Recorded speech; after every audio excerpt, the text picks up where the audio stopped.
শ্রীমদ্ ভগবত গীতা হলো আমার ভগবান অনাদিরাদি গোবিন্দ সর্বকারণের কারণ ভগবান শ্রীকৃষ্ণের মুখ নিঃসৃত বাণী। কার মুখের বাণী? আমার ভগবানের মুখের বাণী। গীতা হলো ভগবানের মুখের বাণী। গীতা সাক্ষাৎ ভগবত মুখ নিঃসৃত বাণী। গীতা কোনো সাধারণ গ্রন্থ নয়। আপনারা যদি মনে করেন যে গীতা সাধারণ একটা গ্রন্থ, তাহলে কিন্তু আপনাদের অপরাধ হবে। আমাদের এটা জানা বিশেষভাবে প্রয়োজন। গীতা শব্দের অর্থ হলো গান করা। কি করা? সবাই বলো। গীতা শব্দের অর্থ কি করা? সবাই বলো। গান করা। যে বলছেন, তুমি কেমন করে গান গাও রে গুণী, আমি অবাক হয়ে শুনি। এই গীতার কথা মা আপনি যত শুনবেন দেখবেন আপনার শুনতে ভালোই লাগবে, কিন্তু দেখা গিয়েছে মা এই সংসারের মধ্যে এমনও অনেক কথা আছে যেগুলো একবার শুনলে দ্বিতীয়বার শুনতে কিন্তু আর ভালো লাগে না।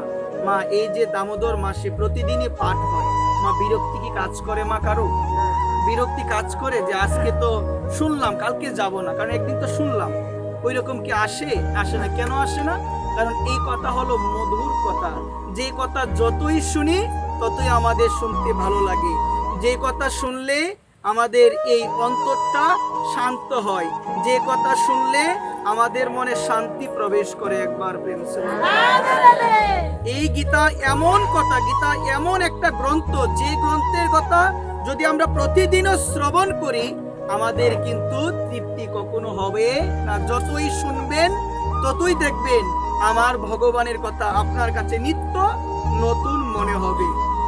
ভগবানের গুরুদেব, যার নাম হলো সান্দীপনী মুনি, আমার ভগবানকে আশীর্বাদ দিয়েছিলেন, কৃষ্ণ এই জগতে তোমার কথা কখনো পুরানো হবে না। যখন আমার ভগবান তার শ্রী গুরুদেব অশ্রুগুরু সান্দীপনী মুনির কাছ থেকে 64 দিনে 64টি কলা বিদ্যা অর্জন করেছিলেন, তো আমরা জানি শাস্ত্র থেকে গুরুদেবকে দক্ষিণা দিতে হয়। বৈষ্ণব সবাই গেলেও বৈষ্ণবকে দক্ষিণা দিতে হয় কিনা সবাই বলেন।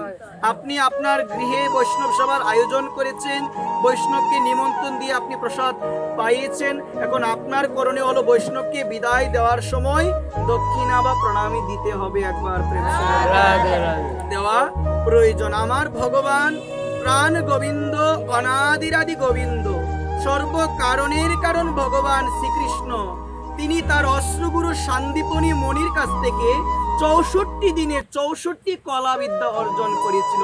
যখন 64 দিনে 64 বিদ্যা অর্জন করেছে, ভগবান সান্দীপনী মুনির কাছে গিয়ে বলেছিলেন, গুরুদেব আপনি দক্ষিণা চান।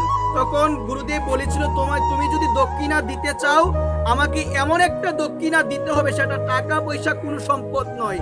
আমার ছেলেটা মারা গিয়েছে, আমার ওই মৃত ছেলেকে যমরাজের কাছ থেকে ফিরিয়ে এনে দিতে হবে। একবার এটাই তোমার গুরু দক্ষিণা। এটা কি?